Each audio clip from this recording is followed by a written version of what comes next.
ప్రభుత్వం అప్పుగా ఇచ్చిన సొమ్ములో 5,000 మాయమయ్యాయంటే అర్థం? 5,000 మాయమయ్యాయా? నేను నమ్మను. మేమంతా చెక్ చేసిన తర్వాతే మాట్లాడుతున్నాను. నాగన్నా, ఏం జరిగిందో చెప్పు. అవును రాంబాబు, లెక్కల్లో 5,000 తక్కువయ్యాయి. అయితే ఆ డబ్బు నేనే దొంగతనం చేశాను అనుకుంటున్నారా? ఇది దొరతనమో దొంగతనమో నాకు తెలియదు. ఒకళ్ళ కష్టం ఆదుకోవడానికి ఈ పని జరిగి ఉండొచ్చు. ఆఫీసర్ గారు, కష్టం కలిగింది అనుకుంటా. అయినా నా డ్యూటీ నేను చేయక తప్పదు. మీరు కోర్టులో కట్టిన డబ్బు ఎక్కడిదో నాకు వెంటనే సమాధానం కావాలి. చెప్పండి. ఆ డబ్బు నేనే ఇచ్చానండి. ఓ, గ్రామసేవిక. వీళ్ళిద్దరూ చాలా కాలం నుంచి కలిసి ఉంటున్నారులేండి. ఆవేశపడకండి. శాంత, ఈ డబ్బు నేనే ఇచ్చానన్నావే, ఎక్కడి నుంచి వచ్చిందో తెలుసా? అది ఓ, ఇద్దరు కలిసి ఈ దొంగతనం చేశారన్నమాట. మిస్టర్ రాము, పెద్ద కుటుంబంలోని వారిని, పేద రైతులంటే అభిమానం ఉన్నవారిని మీకు ఒక ముఖ్యమైన బాధ్యత ఒప్పజెబితే ఇదా మీరు చేసే పని? శాంత, గ్రామ సేవికగా పవిత్ర కార్యక్రమాన్ని నిర్వహించవలసిన నీకు 10 మందిలో చెడ్డ పేరు తెచ్చుకోవడమే కాక ఆఖరికి దొంగతనానికి దిగజారుతావా? ఏ రోజే ఉద్యోగం నుండి నేను సస్పెండ్ చేస్తున్నా. మిస్టర్ రాము, నాకు మీరు వెంటనే ఎక్స్ప్లెనేషన్ ఇవ్వకపోతే పోలీసులకు ఫోన్ చేసి మిమ్మల్ని అరెస్ట్ చేయాల్సి ఉంటుంది. చెప్పండి.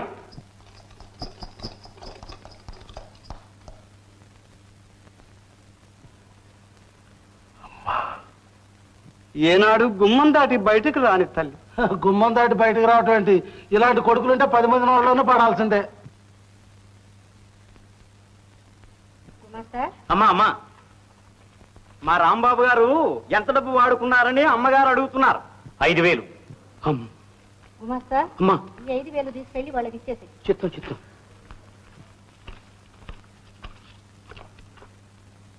ఇదిగోండి, అమ్మగారు ఇమ్మన్నారు 5,000. అమ్మా,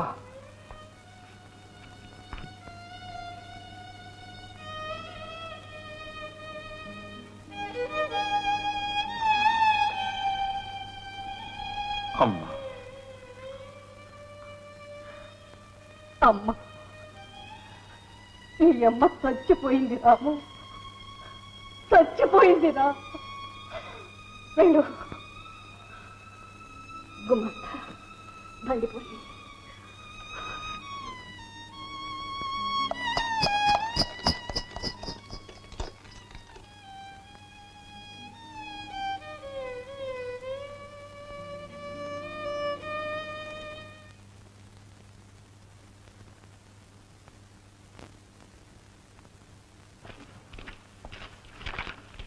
సొసైటీకి సీల్ చేశాను. ఆఫీసర్ గారు, మీరికేమి చెప్పొద్దు. మీ అమ్మగారి కారణంగా మీకు జైలు శిక్ష తప్పింది. వస్తా.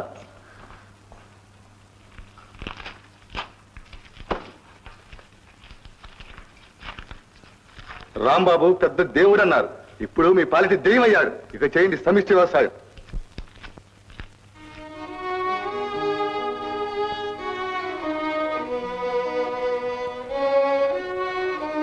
బాబు, మీకు డబ్బు అవసరమైతే మేము ఎలాగో అలాగా తెచ్చి ఇచ్చేవాళ్ళం కదా.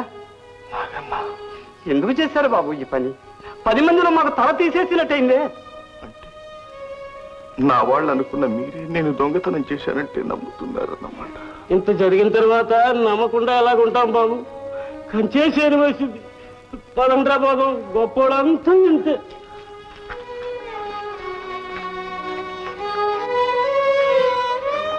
బాబయ్య, ధర్మం చెయ్యండి, గుడ్డోండి. ఉన్న చిల్లరంతా నాకే ఇచ్చేశారు. రాత్రికి తిండికి ఏం చేద్దామని బాబయ్య. గుడ్ అండ్ అన్నావు, చిల్లరంతా ఇచ్చానని నీకెలా తెలిసింది? ఇంత జరిగినా మనుషుల మీద ఇంకా నమ్మకం పోలేదా రాంబాబు? ఎవరు నువ్వు? నేనా? పుల్లయ్య? అవును బాబు, పుల్లయ్యని. కానీ మీలాగా పిచ్చి పుల్లయ్యని మాత్రం కాదు. ఉన్న ఆస్తంతా తమ్ముడికి రాసిచ్చారు. మాట పట్టింపు కోసం పెళ్లి మానుకున్నారు. పేద రైతుల్ని ఏదో ఉద్ధరించాలని దొర బిడ్డవి రైతు బిడ్డయి కాడిపట్టి కష్టం చేశాం. ఏమైంది బాబు?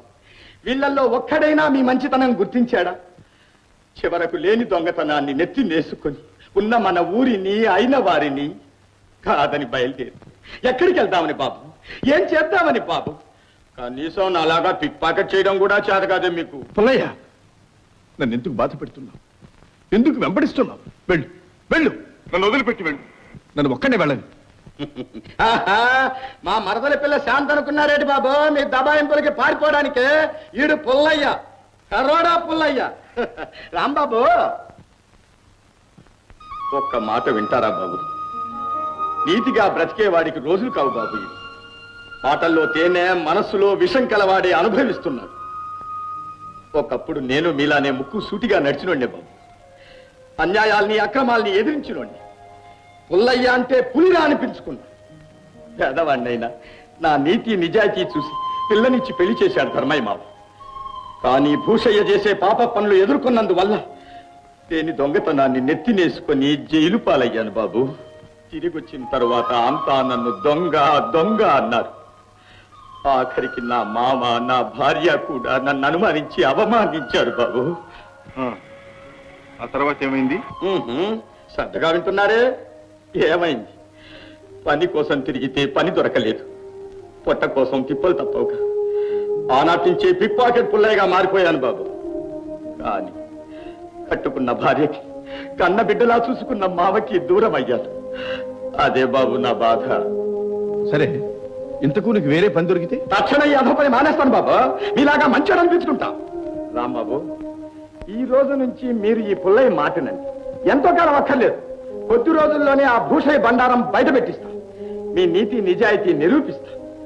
అసలైన యదవనాయాళ్ళెవరు, సిసలైన పెద్ద మనుషులెవరు, మన ఊళ్ళో వాళ్ళు కళ్ళు తెరిచి చూసేటట్టు చేస్తాం. నా మాట మీద నమ్మకం లేదా రాంబాబు? నాకు పెద్ద కేక ఉందిలేండి.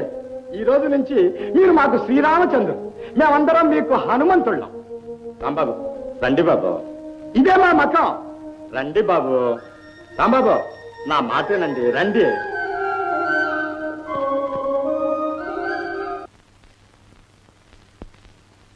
అబ్బా, వచ్చారు కదా.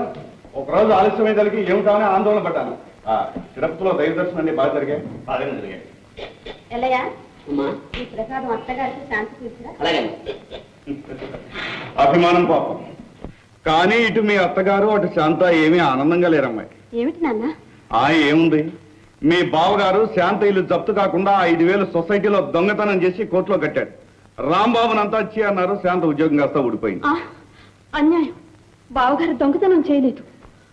ఆ డబ్బు ఏమిటి చెప్పు రాధా. ఆ డబ్బు నేనే శాంతికి ఇచ్చానండి. ఆహా. ఆ డబ్బు ఎలా తెచ్చానో మీకు తెలిస్తే బాధపడతారని